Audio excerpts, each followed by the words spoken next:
süd türkü məhsullarını dedim həyatdır.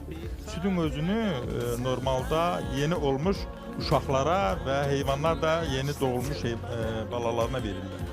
Yeganə dünyada sonra südü içən insandır.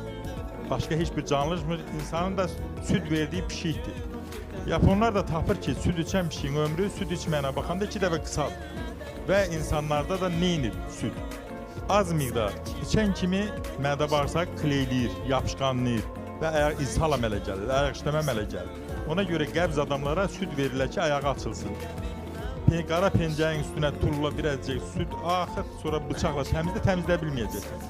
Elə bir dəhşətli yapışqan yaradır. Bunu alırsan, baxırsan üzündə sarı nələrsə var.